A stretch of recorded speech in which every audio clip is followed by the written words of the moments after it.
Hi friends, இன்றைக்கி தேங்காய் மிட்டாய் எப்படி செய்யலான்னு பார்க்கலாம். நான் அதுக்கு ஒரு அளவான மீடியம் சைஸ் தேங்காய் எடுத்து இப்படி சீச்சி வச்சுருக்கேன். அடுத்து பார்த்திங்கன்னா இந்த கப்பில் ஒரு கப்புக்கு மண்டவெல்லத்தை எடுத்து வச்சுருக்கேன், உடச்சி வச்சுருக்கேன்.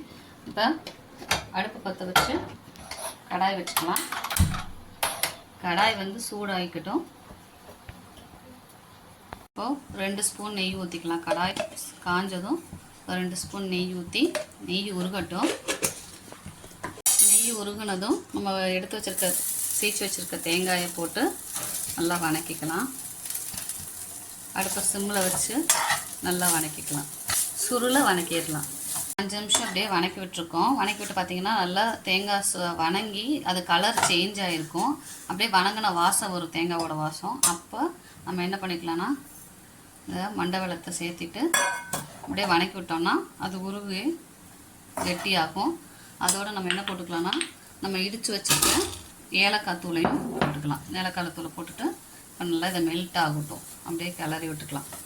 அந்த மண்டை வெல்லமெல்லாம் உருகிட்டு நல்லா இந்த மாதிரி உருகிட்டு திருப்பி அது கெட்டியாகிற வரைக்கும் நம்ம இதை கிளறி விட்டுக்கிட்டே இருக்கணும். விட்டோம்னா அது அப்படியே ஃபஸ்ட்டு மெல்ட் ஆகி உருகி தண்ணி ஆகிட்டு அகைன் நமக்கு கெட்டியாகி ஒரு கெட்டி பதம் கிடைக்கும். அது வரைக்கும் நம்ம இதை கிளறி விட்டுக்கிட்டே இருக்கலாம். பார்த்திங்கன்னா அந்த மண்டை வெல்லம்லாம் கரைஞ்சி திருப்பி கெட்டி ஆயிடுச்சு. இந்த பதத்தில் நம்ம என்ன பண்ணிக்கலாம்னா இதை வேறு பிளேட்டுக்கு மாற்றிடலாம். வேறு பிளேட்டுக்கு மாற்றிட்டு சூடு ஆறவுமே நம்ம உருண்டை பிடிச்சிக்கலாம். இதை அடுப்பு ஆஃப் பண்ணிவிட்டு வேறு பிளேட்டுக்கு மாற்றிடலாம். கொஞ்சம் சூடு ஆறட்டும், ஏன்னா உடனே சூடோடு பிடிக்க முடியாது, பயங்கர சூடாக இருக்கும். சூடு ஆறினதும் நம்ம உருண்டை பிடிச்சிக்கலாம். இப்போ கையில் கொஞ்சோண்டு நெய் தடவிக்கலாம். ஏன்னா அது மண்டை வெல்லங்கிறதுனால ஒட்டும்.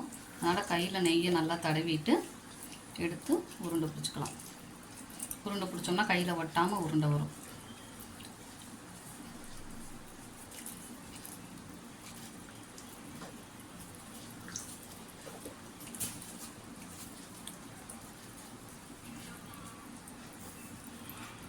நெய் தடவி நல்லா உருண்டையாக பிடிச்சாச்சு.